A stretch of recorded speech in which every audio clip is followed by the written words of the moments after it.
সালামু আলাইকুম দর্শক, সবাইকে স্বাগত জানাচ্ছি আমাদের আজকের অভিমত অনুষ্ঠানে। বাংলাদেশের সমসাময়িক গুরুত্বপূর্ণ বিষয় নিয়ে এই অনুষ্ঠানে আলোচনা করি আমরা বৃহস্পতিবার এবং শুক্রবার বিকেল 4টায় যুক্তরাজ্য সময়, বাংলাদেশ সময় রাত 10টা এবং যুক্তরাষ্ট্র সময় বিভিন্ন অঞ্চল ভেদে 12টা থেকে 1টার মধ্যে এই অনুষ্ঠান আমরা পরিচালনা করে থাকি। দর্শক মণ্ডলী, এর আগেও আমরা বিভিন্ন সময় বাংলাদেশের ফোর্সড ডিসঅ্যাপিয়ারেন্স কিংবা যে বিচার বহির্ভূতভাবে যে সমস্ত লোকদেরকে অদৃশ্য করে ফেলা হতো, গুম করে ফেলা হতো, নিখোঁজ করে ফেলা হতো এবং তাদের অনেকেই পরবর্তীতে পাওয়া যেত যে তাদেরকে হত্যা করা হয়েছে, তাদের লাশ ভেসে উঠত বিভিন্ন জায়গায়, অথবা তাদের পরিজনরা বিভিন্ন সময় বিভিন্ন জায়গায় তাদের লাশ খুঁজে পেয়েছেন। আবার অনেকেই দেখা যেত হয়তো তারা গুম কিংবা নিখোঁজের শিকার হয়েছেন, কয়েকদিন পর, কয়েক সপ্তাহ হওয়ার পর তাদেরকে রাস্তায় খুঁজে পাওয়া যেত। এ ধরনের কয়েকটি ঘটনা, শত শত ঘটনা বিগত কয়েক বছরে বাংলাদেশে ঘটেছে, অন্তত বিগত 15 বছর ঘটেছে।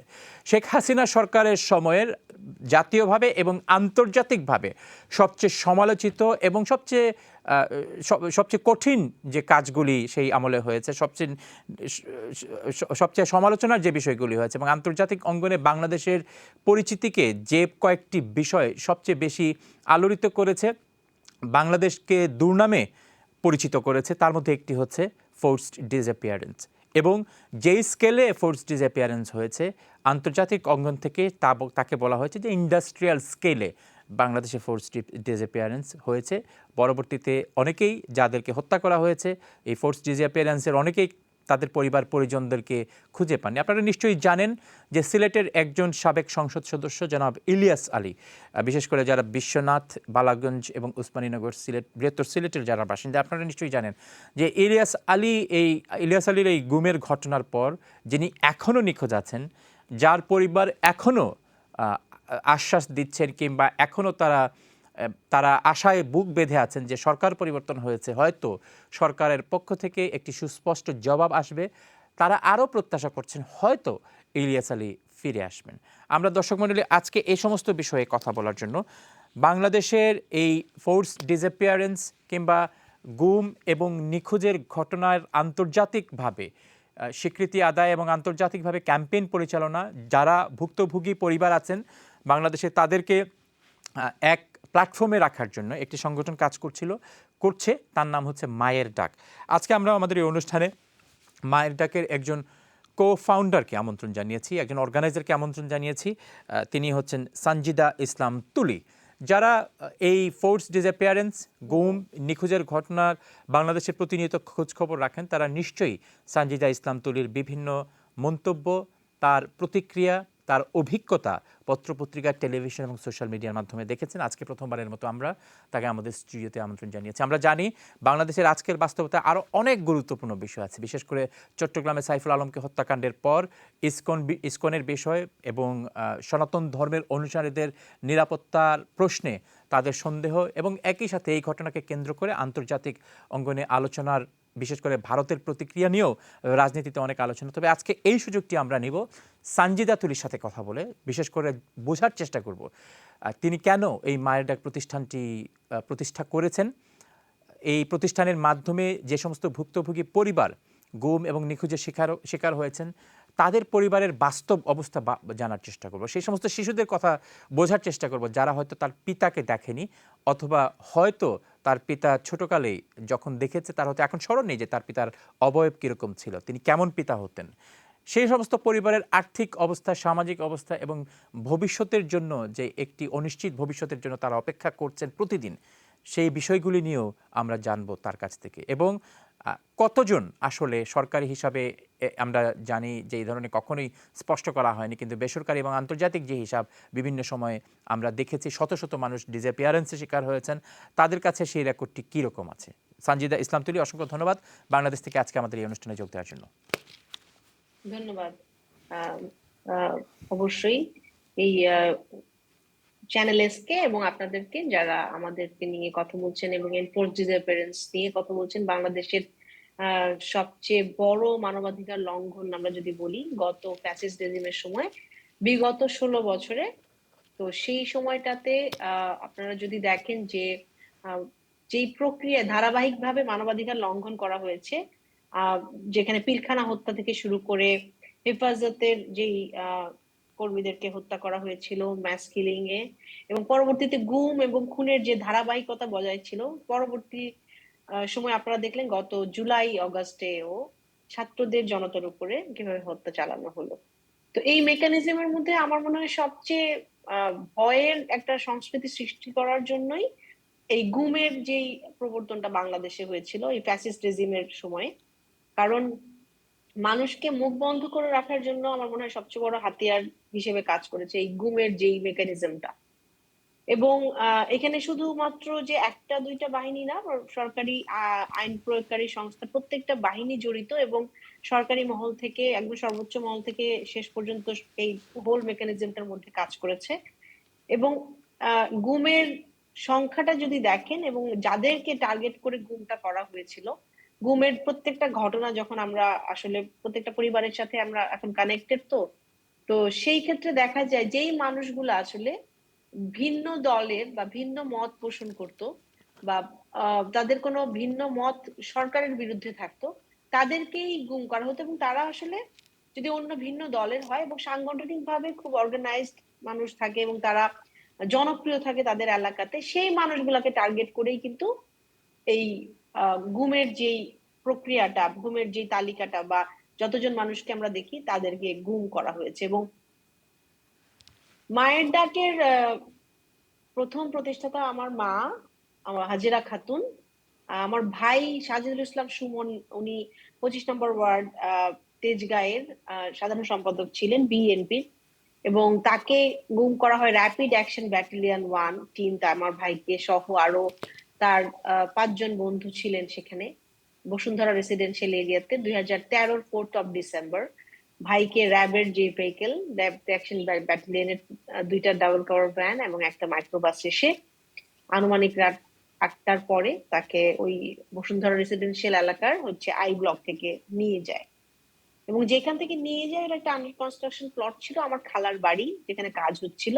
সেখানে অনেকজন ওয়ার্কার ছিলেন, 20 জনেরও বেশি, কেয়ারটেকার ছিলেন এবং ভাইয়ের যে বন্ধুরা এরা সবাই ছিলেন। তাদের সামনে থেকে কিন্তু এই তাকে মেটাল রড দিয়ে মারা হয়, তারপরে জমটুপি কালো পরানো হয়, হাত কড়া পরানো হয়, এই কাভার ভ্যানে করে নিয়ে যাওয়া, এবং র্যাবের ভেহিকেল, র্যাবের ইউনিফর্ম, র্যাবের আর্মস সহ কিন্তু এই অপারেশন গুলা তারা চালান। কিন্তু যখন পরিবার থেকে আবার সঙ্গে সঙ্গে যোগাযোগ করা হয় যে এই মানুষগুলা কোথায়, আমার ভাইকে কেন নিয়ে আসা হলো, আমার মা আমার বোন সবাই যখন যান, তখন কিন্তু র্যাব অফিস থেকে ডিনাই করা হয় যে এরকম কোনো অপারেশন হয়নি। এবং ভাইয়ের সাথে যেই 5 জনকে তুলে নিয়ে গেছে তারাও স্টুডেন্ট ছিল, রানা, আলামিন, রাসেল, মাসুম এবং তানভীর আমার ভাই, কাজিন। আর পরবর্তীতে রাত আনুমানিক 2টার দিকে আমাদের এলাকা থেকে আরো 2জনকে, এম আদনান চৌধুরী এবং কায়সার ভাই, ওদেরকেও তুলে নিয়ে যায় র্যাব এসে। এবং দেখা যায় যে ওই ভেহিকেলটাতে একজন পথচারী দেখে যে সুমন ভাইকে দেখা গিয়েছিল। তাহলে এই 8টা পরিবার 8জনকে আসলে একটা ঘটনায় দেখেন যে তুলে নিয়ে যায়, এবং আইন প্রয়োগকারী সংস্থা দ্বারা পরবর্তী রাতে যাদের 2জনকে তুলে নিয়ে যায় তারা কিন্তু বাসায় ছিলেন, নিজ বাড়িতে ছিলেন, পরিবারের সামনে থেকে তাদেরকে তুলে নিয়ে যাওয়া হয়েছে। এই আইন প্রয়োগকারী সংস্থারা যখন আসলে এরকম ডিনাই করে তখন থেকে আমরা যখন জিডি করতে যাই পুলিশ স্টেশনে বা এফআইআর করতে যাই, তখন আমাদের কোনো এফআইআর বা জিডি নেওয়া হয় না, কারণ মেনশন করতে চাচ্ছিলাম যে র্যাপিড অ্যাকশন ব্যাটালিয়ন নিয়ে গেছে। আচ্ছা, আমি আপনাকে যদি আরেকটু ইন্ডিভিজুয়ালি যাওয়ার চেষ্টা করি, যে আপনার পরিবারের সদস্যকে, তার মানে আপনি বলছেন যে আপনার পরিবারের সদস্যকে প্রথমে ফোর্স ডিসঅ্যাপিয়ারেন্সের সুযোগ, ফোর্স ডিসঅ্যাপিয়ার করা হয়, এবং জি, তিনি আপনার ভাই, তিনি আপনার আপন ভাই, আমার, জি। এবং তিনি কি পরবর্তীতে, তার পরিণতি কি হয়েছিল? গত এই 12 বছরে আমরা আর কিছু জানতে পারিনি সরকার কর্তৃক বা আইন প্রয়োগকারী সংস্থা কর্তৃক, এই যে 5ই আগস্টের পরে বলেন, এর পরবর্তীতে আসলে কোনো কিছু জানা যায়নি এখনো যে তাদের কাছ থেকে। আমরা কমিশনে কেসও ফাইল করেছি, একটা কমিশন হয়েছে আপনারা জানেন, জি। আন্দোলনের জন্য আমরা একটা নিরপেক্ষ ইনভেস্টিগেশনের জন্য যে আন্দোলনটা ছিল আমাদের, একটা ইনভেস্টিগেশন টিম থাকুক এবং একটা কমিশন হোক, কত যে সালে তিনি ডিজিপিআর, আন্তর্জাতিক। তাকে কত সালে নিয়ে যাওয়া হয়েছিল, র্যাব নিয়ে গিয়েছিল? 2013 4 ডিসেম্বর। আপনি জানেন যে প্রত্যেকটা গুম এর ব্যাপকভাবে হয় কিন্তু বাংলাদেশে জাস্ট ইলেকশন পূর্ববর্তী সময়গুলোতে। 2014 যে ইলেকশন ছিল না 5ই জানুয়ারির, হুম। সে 5ই জানুয়ারির ইলেকশনের আগে ব্যাপক হারে মানুষকে এক্সট্রাজুডিশিয়ালি কিল করা হয়েছে এখানে, এবং অনেক মানুষকে এই গুম করা হয়েছে। আমার ভাইয়ের কেসটা একটা তার মধ্যেই একটা কেস। এখন এবং আপনি বলছেন যে তিনি ওয়ার্ড পর্যায়ের একজন সাধারণ সম্পাদক ছিলেন। জি, আমি বাংলাদেশের রাজনীতির বাস্তবতা যদি একটু এখানে নিরূপণ করার চেষ্টা করি আমাদের দর্শকদের সাথে, যে ওয়ার্ড পর্যায়ের একজন সাধারণ নেতা, তিনি মহানগরীরও নন, কিংবা জেলারও নন, কিংবা বিভাগেরও নন, কিংবা কেন্দ্রীয় পর্যায়েরও নন, এবং কোনো এর আগে উইথ ডিউ রেসপেক্ট, আপনার প্রতি সম্মান রেখে এবং আপনার ভাইয়ের প্রতি সম্মান রেখে, আপনার পরিবারের প্রতি সম্মান রেখে, এটি যদি আমরা বলি যে তিনি জাতীয় পর্যায়ে পরিচিত কেউ ছিলেন না, কিন্তু কেন এই যে ওয়ার্ড পর্যায়ের একজন সক্রিয় কর্মীকে র্যাব কিংবা যারা গুম করেছেন তারা বেছে নিলেন, আপনার কি মনে হয়? ভাইয়ের ক্ষেত্রে আমার মনে হয় যে ওনার জনপ্রিয়তাটা আসলে আপনারা অন্য পদাধিকার বলে যারা ছিল হয়তো অন্য তাদের থেকে অনেক বেশি ছিল। ওনার অর্গানাইজিং এবিলিটিটা, যেটা মানে আসলে মানুষকে কানেক্ট করার, ঢাকার মধ্যে বলেন ঢাকার বাইরে বলেন, সেইটা অনেকটা বেশি ছিল। এবং এই জনপ্রিয়তাটার কারণেই আসলে তাকে এটা করা হয়। হয়তো তিনি তার এলাকার মধ্যে থেকেছেন, হুম। 25 নম্বর ওয়ার্ডের মধ্যে থেকেছেন, কিন্তু তার গন্ডিটা আসলে অনেক বড় ছিল। তার আচ্ছা, যেই তাদের নিয়ে কাজ করতেন, যাদের অর্থাৎ সাথে রাজনীতি করতেন। জনপ্রিয়তা কিংবা এই যে অর্গানাইজিং ক্যাপাসিটি কিংবা জি, ভবিষ্যতের জন্য কিছু সুযোগ আছে রাজনীতিতে, তাদেরকে তাদেরকে চিহ্নিত করা হয়েছে, তাদেরকে চিহ্নিত করে এই আপনার ভাই হচ্ছেন সম্ভবত সেই সময়ের প্রথম ভিকটিম। 2013 সালের দিকে তিনি 13। 13 প্রথম জি, একজন প্রথম ব্যক্তি, যেটি অত্যন্ত আলোচিত একটি বিষয় ছিল সেই সময়, আমার যতদূর মনে আছে। এখন আমি প্রথমে সেই যদি আপনার, সময় 22 জনকে ঠিক ইলেকশনের আগে ধরে নিয়ে যাওয়া হয়, নভেম্বরের 27 থেকে শুরু করে ডিসেম্বরের 14 পর্যন্ত। তো জি, একটা আর্টিকেলেও এসেছিল বারবার, যেগুলো হচ্ছে New Age and other national and international newspaper গুলোতে এসেছিল। তো সেই আমরা যখন ওই 8টা পরিবার, আমার মা যখন দাঁড়ান, যে কারণ আমরা তো কোনো লিগ্যাল অ্যাপ্লিকেশন কেউ নিচ্ছিল না, কোনো ল এনফোর্সমেন্ট এজেন্সি গুলা, হোম মিনিস্ট্রি, ডিবি বলেন, ডিজিএফআই, এসবি, র্যাব, সবখানে আমরা কিন্তু আবেদন করি, কিন্তু কোনো উত্তর দেয় না। তখন এই 8টা পরিবার নিয়ে আমার মা যখন দাঁড়ায় ক্যাম্পেইন করার জন্য প্রেস কনফারেন্সে, তখন দেখা যায় যে ঢাকার মধ্যে আরো অনেক পরিবার একসাথে, দেখা যায় 22টা পরিবার, এবং 22টার পরে দেখা যায় যে ঢাকার বাইরে, ঢাকার মধ্যে আরো অনেক পরিবার, দেশের বিভিন্ন জায়গা থেকে আরো পরিবাররা। তখন থেকে আসলে মায়ের ডাক, এই প্ল্যাটফর্মটা, এবং এই অনেক বড় এই যে ভিকটিম প্ল্যাটফর্ম, সেখানে প্রত্যেকটা ভিকটিম মিলে, আমরা প্রত্যেকটা পরিবার মিলে এখন একটা কিন্তু একটা অনেক বড় পরিবারের মধ্যে আছি, এবং সবারই চাওয়া যে তাদের স্বজনরা আসলে ফিরে আসুক। আচ্ছা, আর আমি আসবো এই জি, বিষয়ে, তাদের অন্যান্যদের বিষয়ে আসবো। আমি আপনার পরিবারের স্টোরিটি, গল্প বা অভিজ্ঞতা আমি আমাদের দর্শকদের সাথে শেয়ার করতে চাই। আপনার ভাইয়ের পারিবারিক কি অবস্থা আছে? তিনি বিবাহিত ছিলেন কিনা, কিংবা তার এখনকার কি মানে এখন বাস্তবতা কি তাদের? এখন হচ্ছে আমার ভাই হচ্ছেন দুইজন, তার সন্তান, দুইটা মেয়ে। বড় মেয়েটা ফার্স্ট ইয়ারে ইউনিভার্সিটিতে, আর ছোট মেয়েটা 6-এ, যে মেয়েটা 1.5 বছর বয়স ছিল। তো আমার মনে হয় ছোটটার বাবার কোনো স্মৃতি মনে নাই, কারণ অনেক বেশি ছোট তো। ছবি দেখে বলে এটা তার বাবা, যখন আমরা ছবি নিয়ে দাঁড়াই, আমরা যখন কোনো স্থান থেকে আসি। আর ভাবির পক্ষে আসলে 12 বছর ধরে আমরা ওনাদেরকে বলি যে ওনারা আসলে হাফ উইডো, ওনারা জানেন না, এখনো আমরা জানি না যে তাদের আমার ভাই আসলে কোথায় আছে, জি। কেমন আছে। হুম। এবং এটা খুবই আনসার্টেইন, আপনার সামনে দিনগুলো কেমন হবে এটাও আমরা জানি না। এবং বাচ্চাদের যে বড় হলো, জীবন থেকে যে যে 11 বছর চলে গেল, এবং এটা আসলে সামাজিক ভাবে তারা কিভাবে আমাদেরকে হ্যান্ডেল করতে হচ্ছে। যেমন আপনি যদি স্কুলে যান, স্কুলেও কিন্তু জিজ্ঞেস করা হয় তাদেরকে তাদের বাবা কোথায়। গুম হয়ে গেছে হলে মানুষটা আসলে অন্যভাবে দেখে, আপনি জানেন আমাদের সামাজিক অবস্থা। সমাজে চলতে গেলেও আহ প্রত্যেকটা মানুষকে এটা ফেস করতে হয়েছে আমাদেরকে, এবং আমাদেরকে এখন আপনি যে পরিচয়টা দিলেন, আমাদের পরিচয়টা কিন্তু এখন ভিকটিম ফ্যামিলি, যেটা গুম হয়ে গেছে, গুম হয়ে যাওয়া স্বজন আমার, সেই জন্য আমাদের পরিচয়টা এই প্ল্যাটফর্মে আমরা যখন দাঁড়াই, সবগুলা ফ্যামিলি মেম্বার কিন্তু, প্রত্যেকটা পরিবার আমরা কিন্তু এই আইডেন্টিটি নিয়ে দাঁড়াই। আচ্ছা,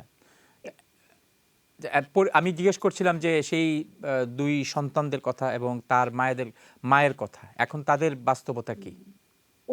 আমাদের সাথে আমরা জয়েন্ট ফ্যামিলি, আমার আচ্ছা। মায়ের সাথে আমাদের সবার সাথে থাকেন। হুম। এবং আমার মনে হয় সেই ক্ষেত্রে হয়তো জীবনটা কোনো মতে চলে যাচ্ছে, ফিনান্সিয়াল হেল্পটা হয়তো লাগে না, কিন্তু মেন্টালি আমি বলবো যে মানুষগুলো আসলে আমরা নর্মাল না, আমরা আসলে সুস্থভাবে যে স্বাভাবিক জীবনের মধ্যে না।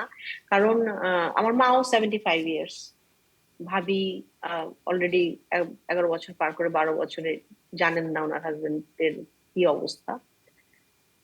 বাচ্চাদের ক্ষেত্রে আমি বলবো যে আহ, অনেক কিছু করার পরেও আসলে বাবার জায়গাটা তো কেউ পূরণ করতে পারে না। আর আহ, স- বেড়ে ওঠার জন্য সমাজে, বাংলাদেশের সমাজে এই এত বড় প্রতিকূলতার মধ্যে আসলে তাদের জন্য অনেক বেশি কষ্ট। আর এই কষ্টটা বয়ে নিয়েই কিন্তু তারা এই এত বড় হলো, এবং দেখছে যে এই গত 12 বছরে ওরা ছোট মানুষ, ওরা কিন্তু আমাদের সাথে দাঁড়ালো প্রত্যেকটা জায়গায়, ছবিটা নিয়ে বাবার বাবার জন্য কথা বলছে। এবং শুধু আমার ভাইয়ের সন্তানরা না, আমাদের সাথে যত পরিবার দাঁড়ায় সবার সবার সন্তানরাই। এবং অনেক ক্ষেত্রে, যেমন অনেক পরিবারের ক্ষেত্রে যাকে গুম করা হয়েছে তিনি হচ্ছে অনলি আর্নিং মেম্বার। আচ্ছা, তো সেই ক্ষেত্রে আমি হ্যাঁ। তার অর্থাৎ আপনাদের পরিবারের ক্ষেত্রে যেটি আপনি বলছেন যে যৌথ পরিবার হওয়ার কারণে ফিনান্সিয়াল একটা স্ট্যাবিলিটি আছে এবং সেই জি। অর্থে মানসিক আহ, অবসাদ কিংবা বাবার যে অভাব, এই গুরুত্বপূর্ণ দুটি বিষয় ছাড়া ফিনান্সিয়াল বিষয়গুলিতে মোটামুটি ম্যানেজেবল। এখন আপনি আবার বলছিলেন যে অনেকেরই একমাত্র আর্নিং মেম্বার হচ্ছেন যারা গুম হয়েছেন তারা। আমি জি। এই এই এই সেই সমস্ত পরিবারের কাছে যাওয়ার আগে এই যে আপনার পরিবারের যে অভিজ্ঞতা, আপনারা বিভিন্ন জায়গায় নিশ্চয়ই গিয়েছেন, তখনকার সময়ে আপনি আপনি যখন পুলিশের কাছে গিয়েছেন, র্যাবের কাছে গিয়েছেন, তাদের প্রতিক্রিয়া কেমন ছিল? তারা কি বলতেন? তারা কি আসলে সততার সাথে আপনাদেরকে উত্তর দিতেন কিনা? কখনোই না। আমার মা, উনি এখন 75 ইয়ার্স, তো আরো 11 বছর আগে, 12 ইয়ার্স টাইম অলমোস্ট, এই সময় যখন যেতেন আমার মা, এবং আমরা খুব রুড বিহেভ করা হতো। আমার মা তো টানা মনে হয় 2 বছর র্যাব অফিসে প্রথম সকালে যেত এবং বিকেলের পরে আসতো, এবং তাকে কোনো কোনো দিন কথা বলতো তারা, কোনো কোনো দিন উনি দাঁড়িয়েই থাকতেন র্যাব অফিসের সামনে। কোন র্যাব অফিসে? কোন তো কোন কোন র্যাব 1, র্যাব 1? আচ্ছা, র্যাব 1 এবং র্যাব হেডকোয়ার্টারেও গেছেন আচ্ছা। অনেকবার। হুম, তৎকালীন র্যাবের দায়িত্বে যারা ছিলেন, হেডকোয়ার্টারে ছিলেন যারা, জিয়াউল হাসান সহ আরো যত কর্মকর্তারা ছিলেন হুম। যাদের ডিরেকশনে আসলে এরকম ঘুমের ঘটনাগুলো ঘটে, এবং তারা খুব বিরক্ত হতেন আমার মা গেলে। আমাদের যারা পরিবারের যারাই যেতেন, কারণ আমরা বারবারই জানতে চেতাম যে আপনারা অস্বীকার কেন করছেন, এবং আপনাদের কাছে আমার ভাই আছে। কারণ র্যাবের ভেহিকেল নিয়ে, র্যাবের ইউনিফর্মে আসলে র্যাব ছাড়া আর কে তুলে নিয়ে আসবে? হুম। তো তারা কখনো আমাদেরকে বলতেন না, কখনো কখনো বলতেন যে খুঁজে দেখবেন বা ইয়ে করবেন, কিন্তু কখনোই কোনো সদুত্তর আমাদের এই পরিবারগুলোকে দেননি। আচ্ছা, আপনারা কাউকে ধারণা করছেন কিনা যে কোন অফিসার কিংবা কার নেতৃত্বে অ্যারেস্ট করা হয়েছে? অ্যারেস্ট করার পরে কারা কার কমান্ডে তা আপনার ভাইকে নিয়ে যাওয়া হয়েছে? কিংবা এর পরবর্তীতে আপনি একজনের নাম বলেছেন, ব্রিগেডিয়ার জিয়াউল আহসান। ব্রিগেডিয়ার জিয়াউল আহসান কিংবা তার মতো আর কারো সংশ্লিষ্টতা ছিল কিনা এই ডিসঅ্যাপিয়ারেন্সের পেছনে, কিংবা তার থেকেও কোনো বড় র্যাবের কোনো কিছুর? জি, র্যাবের আমরা আমাদের তো অনেক দিন ধরে যাই আমরা র্যাব অফিস গুলাতে। তো তখন তৎকালীন সময় যে অফিসার গুলো র্যাব 1-এ ছিলেন, সেই অফিসারদের মধ্যে কয়েকজনের সাথে কথাও হয়েছে আমাদের, আমার মা যখন গেছেন, আমরা যখন গেছি তখন। তো সেই সময়ে যারা দায়িত্বে ছিলেন আমরা বলবো যে অবশ্যই তারাই দায়ী, কারণ হচ্ছে ওই সময়টা দায়িত্বপ্রাপ্ত ছিলেন হেডকোয়ার্টারে। জিয়াউল হাসানের সাথে ডিজি যখন ছিলেন আহ মোখলেসুর রহমান, জিয়াউল হাসান ছিলেন ইন্টেলিজেন্স উইং এ ছিলেন, আবুল কালাম আজাদ, এবং অনেক নাম, সব অফিসারদের নামই মোটামুটি আমাদের আবুল কালাম আজাদ, লেফটেন্যান্ট জানা। কর্নেল যিনি মারা গিয়েছেন তিনি? মারা গিয়েছেন, জি। জি। হুম। উনি তৎকালীন সময় ছিলেন, জি। এবং পরবর্তীতে ওই ইন্টেলিজেন্স উইং এর আরো অনেক অফিসার, তো তৎকালীন দায়িত্বে তারাই ছিলেন। এবং ওই সময়টার এটা যদি দেখেন যে তালিকাটাতে যারা কর্মরত ছিলেন তারা আমার মনে হয় সবাই জানেন, জানার যে এই মানুষগুলা যে 6-8 জনকে যে ধরে নিয়ে গেল, তাদেরকে কোন কাস্টডিতে রাখা হয়। এবং আমরা যখন পরবর্তীতে আমাদের এই কেসগুলোকে ইন্টারন্যাশনালি রেজ করি, আমি জেনেভায় যাই ইউএন হেডকোয়ার্টারে 2015 এন্ড 2016-এ। তো তখন এই কেসগুলো নিয়ে ইনভেস্টিগেশন করা হয়, তারা কিন্তু সরকারের কাছে জানতে চায় বারবার যে এদের কি করা হয়েছে, মানুষগুলা কোথায়, কিন্তু কোনো সদুত্তর কিন্তু সরকার তাদেরকে দেয়নি। এখন এবং পরবর্তী ব্যক্তিগতভাবে আপনি তৎকালীন র্যাবের ডিজি কিংবা গোয়েন্দা সংস্থার প্রধান এদের সাথে আপনার যোগাযোগ হয়েছিল কিনা? জি, জি। আমি প্রতিবারই যে জাতিসংঘে যাওয়ার আগে প্রত্যেকের সাথে আসলে কথা বলে যেতাম। র‍্যাবের যে অফিসাররা আসলে কি তথ্য দেয়, বা ভাইকে ধরে আনা হয়েছিল ওই সময়টার পরবর্তীতে তারা কি করেছে, কোনো পদক্ষেপ নিয়েছে কিনা। র‍্যাবের সিইও তখন ছিল, আহ, তাদের সাথে কথা বলি। তারপরে তখন হেডকোয়ার্টারে আপনার জিয়াউল হাসান, দেন মোখলেছুর রহমান, আবুল কালাম আজাদ যিনি মারা গেছেন, প্রত্যেকের সাথেই কথা বলে যাই আমরা। কারণ তারা আমরা তারা কি বলতেন? র‍্যাবের ভিতর, হ্যাঁ, প্রত্যেকবারই কথা বলি এবং কথা বলার পরে জানতে চাই যে ভাই কোথায়। কারণ আপনারা কাস্টডিতে রাখলেন, কাস্টডির পরে এখন আমার ভাই কোথায়। তারা তখন কি নিয়ে বলতেন? আসলেন কালো কাপড় বেঁধে মাথায় মুখে ইয়ে করে। তো সেই সময়ের যে ভেহিকেলটাতে আনেন, সেটাও আমাদের লেবাররা দেখেছে যে কোনটাতে করে নিয়ে আসা হয়েছে। আচ্ছা, তো তো তারা এখানে এর আসলে উত্তরে অস্বীকার করার কিছু নাই। তারা কি বলতেন? বলতেন তারা খুঁজে দেখবেন, আমাদেরকে জানাবেন, এরকম কোনো কিছু এরকম বলতেন আরকি। আপনি তো আর নিশ্চয়ই বেশ যেহেতু তখন ল আপনি তো নিশ্চয়ই এনফোর্সমেন্ট কোনো আপনি তো এজেন্সিকে আপনি আসলে তো আবেদন করে কোনো সদুত্তর পাওয়া যায়নি, কোনো আচ্ছা, ইনভেস্টিগেশন তো হয়নি। আপনি একটি বিষয় বলেছেন, আপনি তো বেশ কয়েকবারই তাদের সাথে নিশ্চয়ই দেখা করেছেন। এই যে হুম। প্রত্যেকবারই কি একই উত্তর যে তারা খুঁজে দেখবেন বা তারা খুঁজছেন কিংবা তাদের কাছে হ্যাঁ, কোনো তথ্য নেই? কেউ কি কোনো হিন্টস দিয়েছেন কিনা আসলে তার পরিণতি কি হয়েছে? কোনো ধরনের মানে প্রকাশ্যে কিংবা অপ্রকাশ্যে আপনাদেরকে র‍্যাবের ভেতর থেকে র‍্যাবের কোনো সোর্স কিংবা আপনাদের প্রতি সহানুভূতিশীল কেউ আ কোনো ধরনের কোনো প্রতিক্রিয়া দেখিয়েছেন কিনা? কোনো ধরনের কোনো ইঙ্গিত দিয়েছেন কিনা? আসলে কি পরিণতিতে আছেন আপনার ভাই বা ছিলেন? আহ, বলা হয়েছিল যে র্যাব এক থেকে কিছু অফিসার যখন কথা বলে তখন আহ, যে র্যাব একের কাস্টডি থেকে হেডকোয়ার্টার টিম নিয়ে গেছে। তো র্যাব একের কাস্টডি থেকে হেডকোয়ার্টার টিমের যারা রেসপন্সিবল, তারা হচ্ছে ওনাদেরকে কাস্টডি থেকে নিয়ে যায়। তো বাট আমরা পরবর্তীতে যখন দেখি যে প্রত্যেকটা গুমের, যারা গুম ছিল অনেকে বের হয়ে আসে, তখন তাদের যে বর্ণনাগুলা শুনি যে র্যাবের যে সেলগুলা এবং পরবর্তীতে হেডকোয়ার্টারের যেই সেলগুলা, সেইগুলাতে যেই টর্চার সেল বা যেভাবে মানুষকে টর্চার করা হয়, ওইগুলোর বর্ণনাগুলো আসলে তাদের কাছ থেকে শুনতে পাই, নট অফিসারদের কাছ থেকে না, যারা গুম হয়ে যাওয়ার পর বের হয়ে এসছেন তাদের কাছ থেকে। তো আমার ভাই সহ পরবর্তী যারা, তাদের আসলে কি হয়েছে বা তাদের সাথে কি করা হয়েছে, যতক্ষণ না ওই আইন প্রয়োগকারী সংস্থার দায়িত্বে যারা ছিলেন তাদের কাছ থেকে জানা যাচ্ছে এবং রাষ্ট্র দায়িত্ব নিয়ে আমাদেরকে জানাচ্ছে, ততক্ষণ আসলে এটা একেবারেই ক্লিয়ার না যে আহ, বলা এই মানুষগুলোর সাথে কি করা হয়েছে। ওকে। আপনি বলছেন যে আপনারা বিশাল একটি পরিবার। জি। গুমের পরে, নিখোঁজের পরে তাদেরকে হত্যা করা হয়েছে কিংবা তারা আর কখনো ফিরে আসবেন না। এ ধরনের কোনো পরিবারের সাথে আপনাদের যোগাযোগ হয়েছে কিনা যারা নিশ্চিত যে তাদেরকে হত্যা করা হয়েছে কিংবা তারা আর কখনো ফিরে আসবেন না? যতক্ষণ না আসলে রাষ্ট্র কর্তৃক, যেমন আপনি নারায়ণগঞ্জের যে 7 খুনের ঘটনাটা জানেন, ওরা কিন্তু লাশটা দেখেছে যে হুম, যখন আহ, নদীতে ভেসে ওঠে, রাইট? হুম। তো তখন ওরা জানে যে ওদেরকে র‍্যাব তুলে নিয়ে গিয়েছিল, এভাবে করে হত্যা করা হয়েছে। কিন্তু যেই পরিবারগুলাকে আমরা এখনো 13 বছর 14 বছর, ইভেন ইলিয়াস আলী ভাই বলেন, চৌধুরী আলম ভাইদের ফ্যামিলি বলেন, কেউই কিন্তু জানি না কোনো অ্যাকাউন্টেবিলিটি নিয়ে কোনো আইন প্রয়োগকারী সংস্থা বা রাষ্ট্রীয় বাহিনীকে বা রাষ্ট্র কর্তৃক আমাদেরকে জানানো হচ্ছে না। এখন যে কমিশন কাজ করছে তাদের কাছেও কিন্তু এই ফাইলগুলো গেছে এবং তারাও আইডেন্টিফাই করার চেষ্টা, চিহ্নিত করার চেষ্টা করছেন যে কি হয়েছে আসলে, এই মানুষগুলো কোথায়। তাহলে তো সিক্রেট ডিটেনশন সেলগুলা ওপেন করার জন্য আমাদের যে দাবিটা ছিল, ওই সেলগুলাকে দেখা হচ্ছে কিনা। যদি বলে যে সেখানে নাই, তাহলে মানুষগুলা কোথায়, সেই জিনিসটা কিন্তু এখনো পর্যন্ত ক্লিয়ার করা হয়নি। যতক্ষণ না আসলে আহ আইন প্রয়োগকারী সংস্থা বা সরকার আমাদেরকে বলছেন, ততক্ষণ পর্যন্ত কোনো পরিবারই কিন্তু জানে না যে তাদের স্বজন ভাই বা বাবা বাবা ছেলের সাথে আসলে কি করা হলো।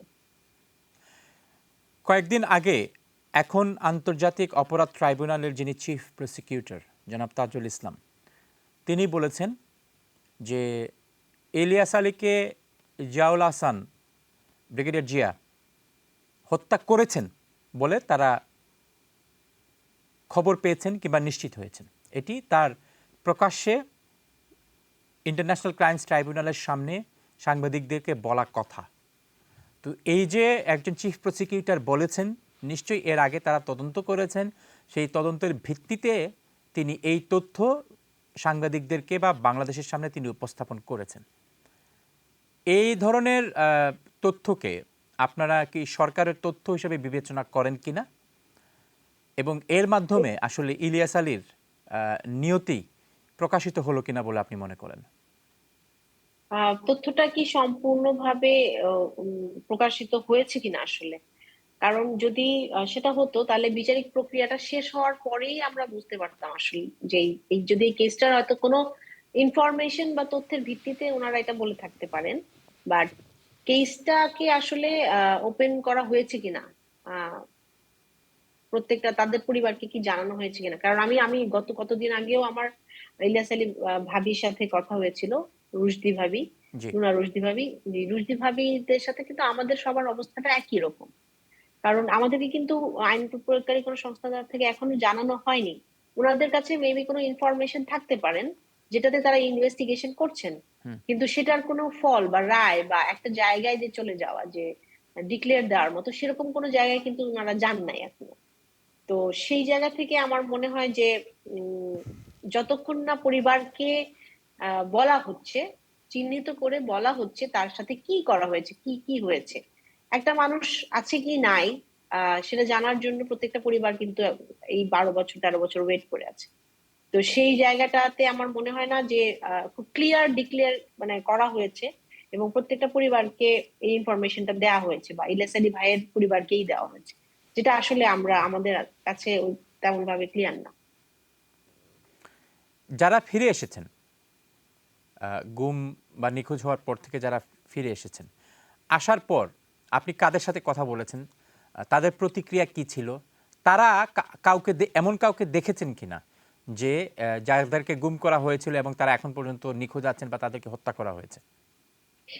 আহ বেশিরভাগের সাথেই কথা বলা হয়েছে, যেমন 3 তারিখে 5 তারিখের পরে যারা বের হয়েছেন, ব্যারিস্টার আরমান ভাই এবং মাইকেল চাকমা, ব্রিগেডিয়ার আজমি ভাই, তারপরে আপনার এর আগে হুম্মাম কাদের চৌধুরী ভাই কে হুম। আপনি জানেন, ছেলে ছিল, গুম গুম ছিলেন তিনি, হুম। মারুফ জামান ভাই, মুবাশশির ভাই, এরকম অনেকে। এবং পরবর্তীতে আমরা যখন কমিশনে ফাইল দিই, আমরা প্রায় ডাকের পক্ষ থেকে প্রায় 100-এরও বেশি ফাইল নিজে করি, নিজে ওদের স্টোরিটা নেই। এখানে অনেক মানুষ এসেছে যাদেরকে গুম করা হয়েছিল 9 মাস, 8 মাস, 7 মাস, 1 বছর, 15 মাস। এবং টর্চারের যে বর্ণনা বা প্রক্রিয়া বা মেকানিজম, সেলগুলার যে মেকানিজম যেখানে রাখা হতো, সেই বর্ণনাগুলা ইটস কোয়াইট সিমিলার যে প্রক্রিয়াটাতে করা হয়েছে।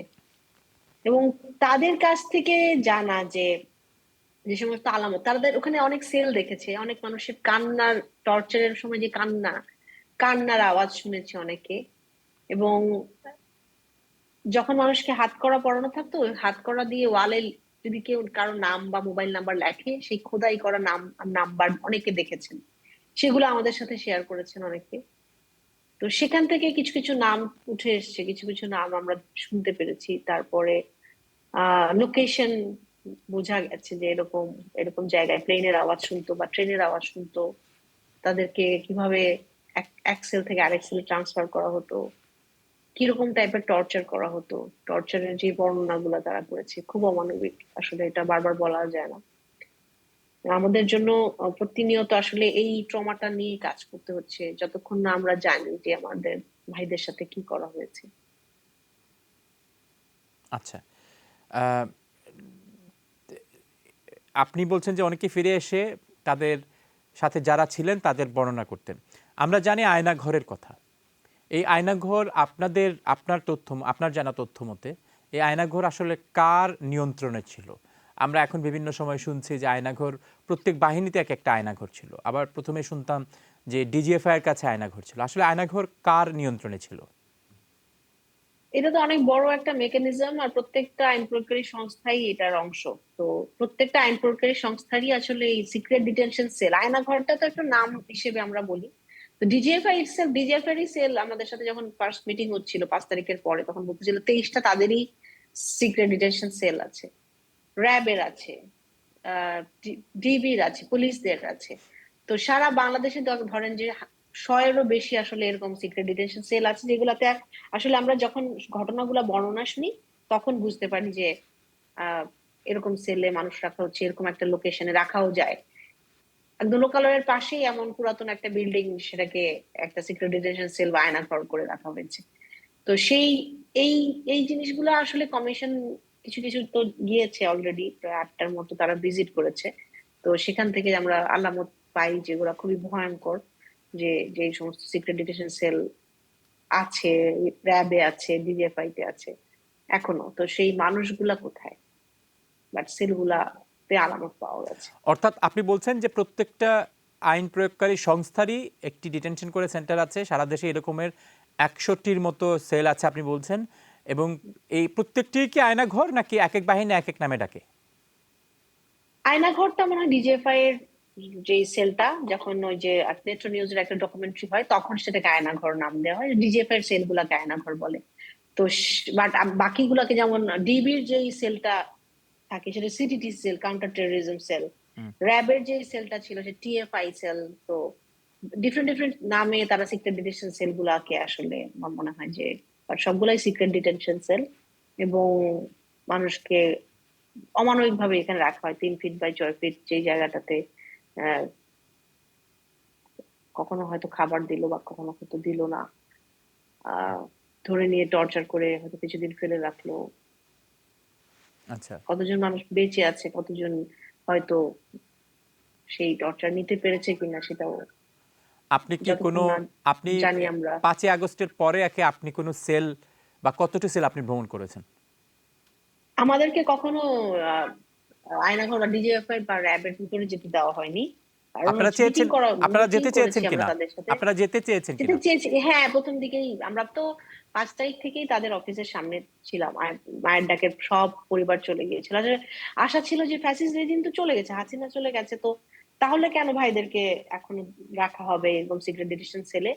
বাট তারপর থেকে আপনারা জানেন 3জনকে আমরা ফিরে পেয়েছি, বাট তার পরবর্তীতে আর কারো কোনো খবর পাওয়া যায়নি। But Dibir secret detention sell যেটা হচ্ছে সিটিটিসি সেল, সেটা আমরা 7 তারিখে গিয়েছিলাম, কারণ একটা ইনফরমেশন ছিল যে ওই সেলে অনেক মানুষ ছিল, তাদেরকে হয়তো ছেড়ে দেওয়া হচ্ছে বরং।